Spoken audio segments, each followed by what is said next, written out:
Coba kalian ingat beberapa bulan terakhir berapa kali kalian menggunakan ChatGPT untuk referensi, atau mungkin membuat gambar, merangkum materi, dan bahkan menuliskan kode program. Tanpa kita sadari, AI sudah menjadi bagian dari aktivitas kita sehari-hari. Pertanyaannya, perkembangan ini bakalan bikin hidup kita lebih mudah atau bahkan menjadi tantangan baru? Nah, di video kali ini kita akan membahas bagaimana AI mengubah dunia kerja, peluang yang dibawa bagi Indonesia, dan tantangan yang belum kita siapkan sekarang. Kalau dulu AI lebih dikenal sebagai teknologi yang bisa membuat gambar ataupun tulisan. Sekarang AI sudah berkembang lebih jauh. Dimulai dari traditional AI, machine learning, Gen AI, hingga agent AI. Sekarang sudah muncul AI agent, yaitu AI yang tidak hanya menghasilkan jawaban, tapi juga dapat menyusun rencana, menganalisis informasi, bahkan menjalankan beberapa tugas secara otomatis. Perubahan ini otomatis berpengaruh dalam dunia pekerjaan. Banyak pekerjaan yang mulai digantikan dengan AI, di antara lainnya seperti data entry, call center, content writer, dan reporting officer. Namun, AI juga membuka lapangan pekerjaan yang baru, bahkan semakin banyak pekerjaan yang bisa mengandalkan dengan AI. Di antara lainnya seperti data spesialis, AI and machine learning spesialis, kemudian vintage engineering, dan software developer. Jadi sebenarnya AI tidak hanya menghilangkan beberapa pekerjaan, di saat yang bersamaan AI juga dapat membuka lapangan pekerjaan baru, bahkan dapat meningkatkan efisiensi dari pekerjaan.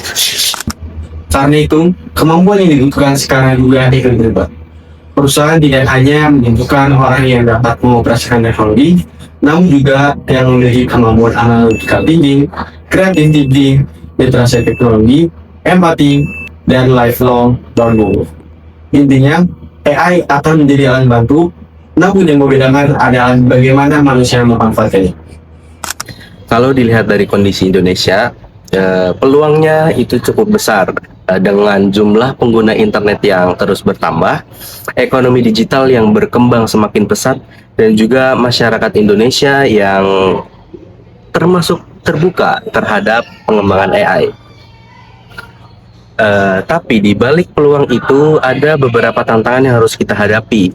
Antara lain masih terbatasnya penggunaan AI dan talenta AI yang masih belum begitu berkembang, dan AI masih sering digunakan untuk hiburan daripada untuk produktivitas.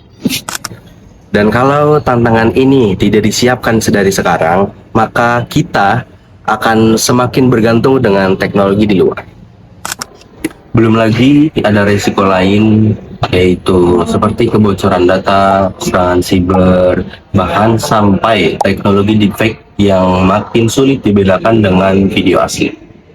Supaya negara Indonesia nggak cuma jadi pengguna teknologi, kita juga perlu membangun kedaulatan digital nih, atau sering disebut dengan digital sovereignty. Ada infrastruktur, data, AI model, dan governance. Keempat hal ini itu saling melengkapi. Infrastruktur yang baik akan membuat teknologi bisa berjalan, data yang aman menjadi fondasi AI, model AI yang perlu terus dikembangkan, dan semuanya harus didukung dengan aturan yang jelas. Di sisi pemerintah, perannya adalah menyiapkan regulasi, membangun infrastruktur digital, dan memastikan pemanfaatan AI tetap aman bagi masyarakat. Sementara itu, sisi kampus punya peran, yaitu menghasilkan riset, mencetak talenta digital, dan bekerja sama dengan industri supaya inovasi AI bisa benar-benar diterapkan di Indonesia.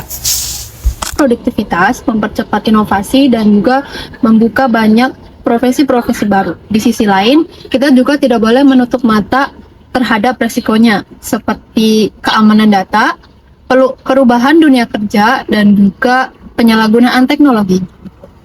Sebagai mahasiswa teknik telekomunikasi, kita punya kesempatan dan juga tanggung jawab untuk belajar dan terus mengikuti teknologi saat ini dan juga di masa depan. Karena pada akhirnya yang menentukan bukan seberapa canggih AI, tetapi seberapa siap kita dalam menggunakannya dengan bijak.